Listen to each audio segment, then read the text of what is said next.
जो है वो स्टार्ट करते हैं। आपका जो लेक्चर है फिजिकल केमिस्ट्री 2 है ये आपकी, ठीक है। तो आपके जो है ना फिजिकल केमिस्ट्री के बारे में पहले आपको कोई थोड़ा बहुत इंट्रोडक्शन है कि फिजिकल केमिस्ट्री क्या होती है, कि जो न्यू स्टूडेंट्स हैं उनके लिए।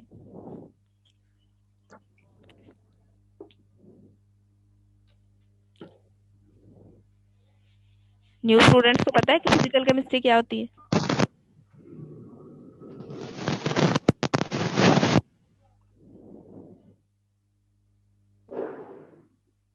फिजिकल केमिस्ट्री होती है study of physics, sorry, study of chemistry according to rules of physics. Physics के रूल्स को यूज करते हुए आपने केमिस्ट्री को स्टडी करना है। जैसे फिजिक्स में आप मैटर और एनर्जी का इंटरेक्शन पढ़ते हैं, यहाँ पे आपके जितने भी केमिकल्स हैं वो सारे के सारे आपके मैटर हैं, उनका आपने एनर्जी के साथ इंटरेक्शन स्टडी करना है। जैसे आपने केमिस्ट्री पढ़ी होगी, जो फर्स्ट ईयर की केमिस्ट्री है आपके पास, वो सारी की सारी फिजिकल केमिस्ट्री है। उसमें आपने वो बॉन्ड एनर्जेटिक्स वगैरह पढ़ी हैं, जिसमें आपने देखा है कि आपके पास कुछ पर्टिकुलर किस्म के केमिकल्स होते हैं, जैसे हाइड्रोजन है, ठीक है। उसमें दो हाइड्रोजन एटम्स जो हैं वो आपस में मिलके एक हाइड्रोजन मॉलिक्यूल बनाती हैं, और वो जो आपका हाइड्रोजन मॉलिक्यूल होता है, ठीक है, उसके बनने के दौरान एनर्जी जो है वो रिलीज होती है। इसी तरह हाइड्रोजन एनर्जी जो है,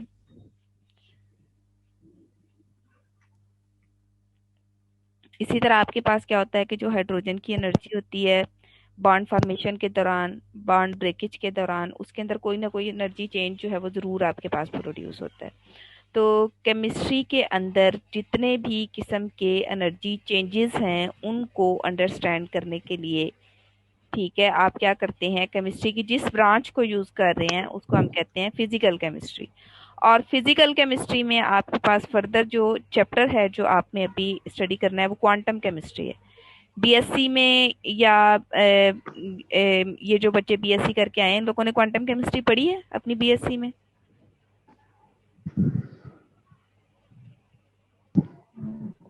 जी पढ़ी है। तो उसमें क्या पढ़ा था, कोई थोड़ा बहुत याद है?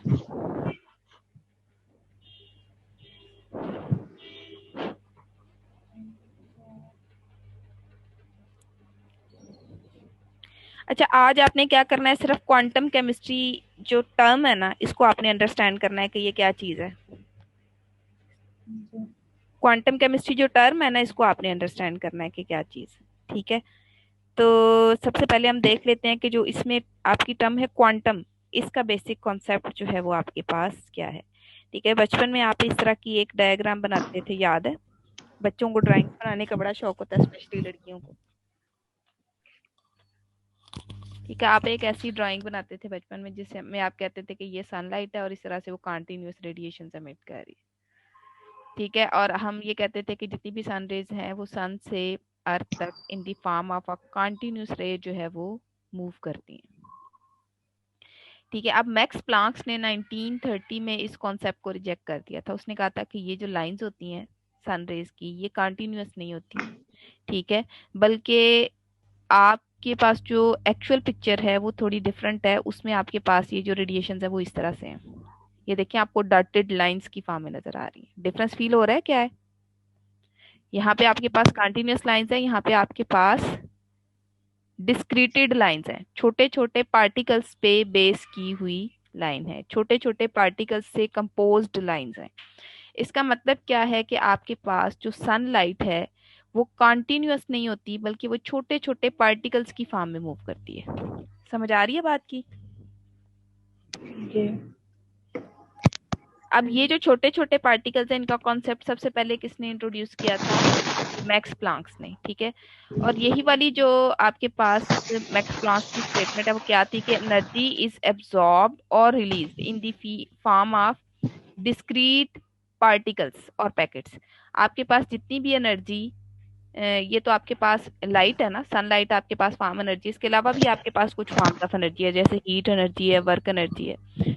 तो एनर्जी की जितनी भी फॉर्म्स हैं आपके पास, वो सब की सब कुछ डिस्क्रीट डिफरेंशिएटेड पार्टिकल्स की फॉर्म में मूव करती हैं, ठीक है। इन पार्टिकल्स को हम पैकेट्स ऑफ एनर्जी भी कहते हैं या क्वांटास भी कहते हैं, ठीक है। और क्वांटा जो है वो आपके पास प्लूरल है, इसका सिंगुलर जो है वो आपके पास क्या है, क्वांटम। यानी अगर एक पार्टिकल है तो आप उसको कहेंगे क्वांटम, और अगर मल्टीपल पार्टिकल्स हैं तो उनको हम कहते हैं क्वांटास। दोनों का डिफरेंस पता चल गया? Yes ma'am.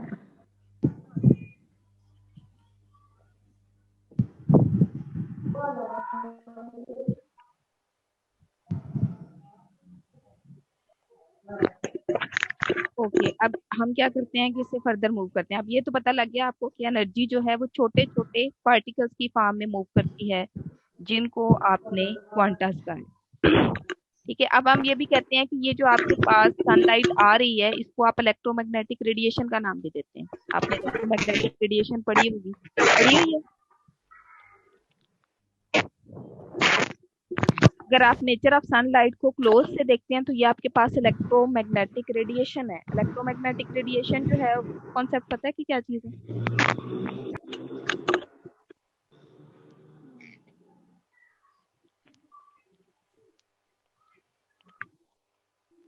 नहीं पता इलेक्ट्रोमैग्नेटिक रेडिएशन का? चलिए इस टर्म को हम देख लेते हैं कि इलेक्ट्रोमैग्नेटिक रेडिएशन क्या है। ये देखें, ये जो आपके पास इलेक्ट्रोमैग्नेटिक रेडिएशन है, इसके अंदर 3 पार्ट्स आ रहे हैं। एक इलेक्ट्रो आ रहा है, एक मैग्नेटिक आ रहा है और एक radiation. Electro stands for electric field, magnetic stands for magnetic field, and radiation is a way of transfer of. ये 3 टर्म्स आपके पास इलेक्ट्रोमैग्नेटिक रेडिएशंस में आ रही हैं, या इन 3 टर्म्स के मिलने से इलेक्ट्रोमैग्नेटिक रेडिएशंस बन रही हैं। सबसे पहले क्या आपके पास आ गया? Electric field, magnetic field and radiation. क्या हो गया? Way of transfer of energy. ये वो तरीका है जिससे आप एनर्जी को ट्रांसफर करते हैं एक जगह से दूसरी जगह। दूसरी जगह। अब इन तीनों टर्म्स को हम वन बाय वन देख लेते हैं। ठीक है, ये देखें, आपके पास जो इलेक्ट्रोमैग्नेटिक रेडिएशन है, अगर आप उसको क्लोज से देखते हैं तो आपके पास वो इस फॉर्म में होगी। उसमें प्लस टू होगा क्या? एक उसके अंदर इलेक्ट्रिक फील्ड होगा, एक उसके अंदर मैग्नेटिक फील्ड होगा। ठीक है, और ये जो यहाँ पे आपको रेड और ब्लू कलर के की जो वेव्स नजर आ रही हैं, इसमें जो आपके पास ब्लू वेव है वो मैग्नेटिक फील्ड को रिप्रेजेंट कर रही है, और जो रेड वेव है वो इलेक्ट्रिक फील्ड को रिप्रेजेंट कर रही है। और ये दोनों वेव्स जो है वो एक दूसरे से म्यूचुअली परपेंडिकुलर हैं। ठीक है, म्यूचुअली परपेंडिकुलर होने का मतलब क्या है कि दोनों एक दूसरे के साथ 90 का एंगल बनाती है। 90 का एंगल आप ऑब्जर्व कर सकते हैं यहाँ से। Yes ma'am. अब आपके इलेक्ट्रिक और मैग्नेटिक फील्ड्स जो हैं, यहाँ पे ये जो ब्लू और रेड आपको वेव्स नजर आ रही हैं, ये एक दूसरे के म्यूचुअली परपेंडिकुलर है। परपेंडिकुलर का वर्ड जहाँ पे भी आएगा उसका मतलब क्या होगा कि एक दूसरे से 90 90 का एंगल बना रही है। ठीक है, अब एंगल ये में। इलेक्ट्रिक और मैग्नेटिक फील्ड्स ना सिर्फ एक दूसरे के साथ 90 का एंगल जो है वो बनाती हैं, बल्कि जिस डायरेक्शन में मूव करती हैं, ठीक है, जैसे ये इस डायरेक्शन में मूव कर रही है, जिधर ये एरो की डायरेक्शन है, जिस डायरेक्शन में मूव करती हैं उस डायरेक्शन के साथ भी 90 का एंगल बनाती है। ठीक है, तो इलेक्ट्रिक और मैग्नेटिक फील्ड आपस में मिलके एक्चुअली एक इलेक्ट्रोमैग्नेटिक रेडिएशन बना रही हैं। ठीक है, और ये इलेक्ट्रिक और मैग्नेटिक फील्ड एक दूसरे के भी म्यूचुअली परपेंडिकुलर है, और जिस डायरेक्शन में मूव कर रहे हैं उस डायरेक्शन के भी परपेंडिकुलर है। अब यहाँ पे हमारे पास जो ट्रांसफर ऑफ एनर्जी के मेथड्स हैं, तीसरी जो आपके पास इलेक्ट्रिक और मैग्नेटिक फील्ड जो है वो तो आपके पास क्लियर हो गया इस इलेक्ट्रोमैग्नेटिक रेडिएशन के अंदर। अब जो तीसरी टर्म रहेगी रेडिएशन, उसको हम क्लियर करते हैं। हमने कहा था कि एनर्जी के ट्रांसफर के हमारे पास 3 मेथड्स हैं, एक कंडक्शन है, एक कन्वेक्शन है और एक रेडिएशन है। तो कंडक्शन क्या है, कन्वेक्शन क्या है और रेडिएशन क्या है? देखें, अगर आप एक, ये कंटेनर है वाटर का, अगर आप इसको हीट करते हैं, ठीक है, तो इसमें से हीट रेडिएशन एमिट होती है, पता है? Yes ma'am. अब ये जो हीट रेडिएशन है ये क्या करती हैं? ट्रांसफर होती हैं आपके कंटेनर को, और उस कंटेनर के अंदर जो भी मटेरियल मौजूद होता है उसको एनर्जी प्रोवाइड करती हैं, उसके मालिक्यूल्स की एनर्जी को बढ़ाती हैं, जिसकी वजह से उसका ओवरऑल टेम्परेचर रेज कर जाता है। इंक्रीज। तो होता क्या है कि एनर्जी आपके पास ट्रांसफर होती है इस हीट सोर्स से इस कंटेनर के अंदर, लेकिन इसके पास ट्रांसफर होने के 3 मेथड। ठीक है, एक तरीका क्या है कि हीट डायरेक्टली इस कंटेनर को मिलेगी, कंटेनर जो है वो हीट को एब्जॉर्ब करने के बाद इस कंटेनर के अंदर जो मटेरियल मौजूद है, सपोज अगर पानी है, उसको एनर्जी प्रोवाइड करेगा, फिर वो हीट अप होगा।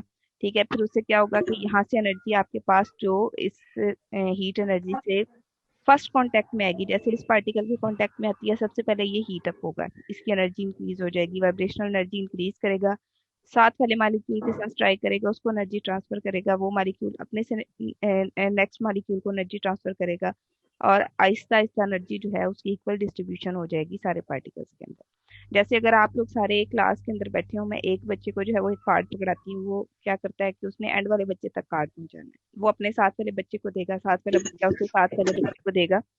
तो अगर आपके पास एनर्जी ट्रांसफर होती है एक पार्टिकल से दूसरे पार्टिकल तक, ठीक है, तो उसको हम कहते हैं कंडक्शन। अब यहाँ तक ये जो इसका हैंडल है, ठीक है, इस तक एनर्जी कैसे आई? ये जो आपको रेड नजर आ रहा है, यहाँ पे कंडक्शन हो रही है।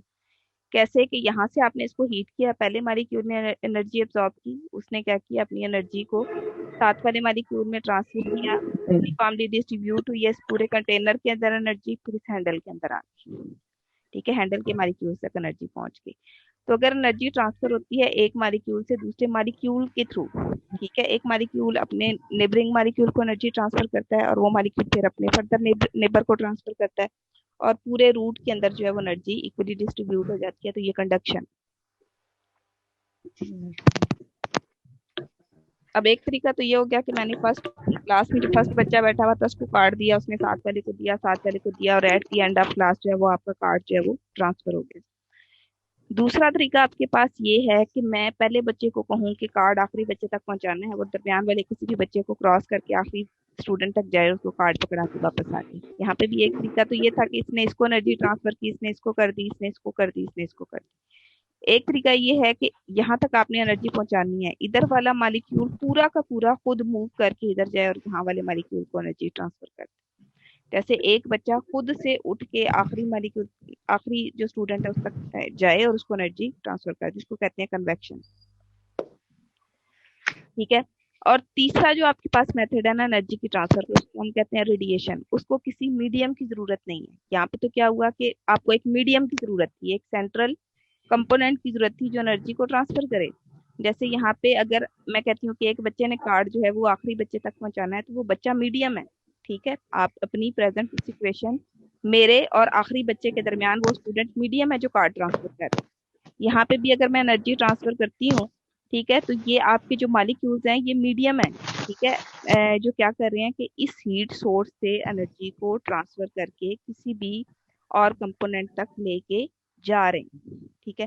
अब जो आपके पास रेडिएशन है, इसमें क्या होता है कि ये एनर्जी के ट्रांसफर का एक ऐसा तरीका है जिसमें आपको किसी भी मॉलिक्यूल की जरूरत नहीं है। अगर मैं कहती हूँ कि हीट रेडिएशन यहाँ से इस कंटेनर तक जा रही है, तो इन दोनों के दरमियान में तो ऐसा कुछ नहीं है जो इस एनर्जी को ट्रांसफर करे। तो रेडिएशन आपके पास कंडक्शन और कन्वेक्शन से डिफरेंट इसलिए है कि कंडक्शन और कन्वेक्शन में आपको मीडियम या मॉलिक्यूल्स की जरूरत होती है एनर्जी को एक जगह से दूसरी जगह ट्रांसफर करने के लिए, लेकिन रेडिएशन में आपको किसी भी मीडियम की जरूरत नहीं है एनर्जी को ट्रांसफर करने के लिए। डिफरेंस समझ आया? Yes.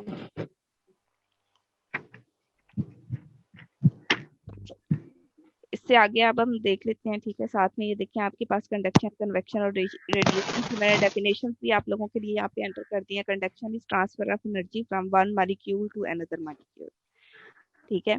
अब आपके पास जो रेडिएशन है वो मैंने कहा कि transfer of energy from one point two another without any media. जैसे मैं कहती हूँ कि ये जो सन है, ठीक है, इसकी जो रेडिएशन है वो इलेक्ट्रोमैग्नेटिक रेडिएशन है, ठीक है। और वो क्या करती हैं कि सन से अर्थ तक पहुंचती हैं स्पेस को क्रॉस करते हुए। सन और अर्थ के दरमियान में स्पेस है ना, स्पेस को क्रॉस करते हुए पहुंचती हैं, ठीक है। इसका मतलब ये है कि स्पेस में तो कोई भी मीडियम मौजूद नहीं है, स्पेस को तो आप एम्प्टी प्लेस को कहते हैं। तो दरमियान में इसका मतलब है कोई भी मॉलिक्यूल मौजूद नहीं था जिसने इंसान रेस को जो है वो अर्थ तक शिफ्ट किया है, बल्कि वो फ्री ऑफ एनी मीडियम जो है वो शिफ्ट हुई, ठीक है, क्योंकि ना यहाँ पे हवा है, ना पानी है, ना कोई भी और मीडियम मौजूद है। तो सन से रेडिएशंस अर्थ तक विदाउट एनी मीडियम पहुंचती हैं, इसलिए हम उनको इलेक्ट्रोमैग्नेटिक रेडिएशंस कहते हैं, ठीक है। और ये जो आपके पास इलेक्ट्रोमैग्नेटिक रेडिएशन जो कि सन से अर्थ तक पहुंचती है, इनकी स्पीड को fastest speed of the universe कहा जाता है या फास्टेस्ट स्पीड नोन येट कहा जाता है, क्योंकि ये रेडिएशन स्पेस को क्रॉस करते हुए ऑलमोस्ट 8 सेकंड्स में अर्थ तक पहुंच जाते।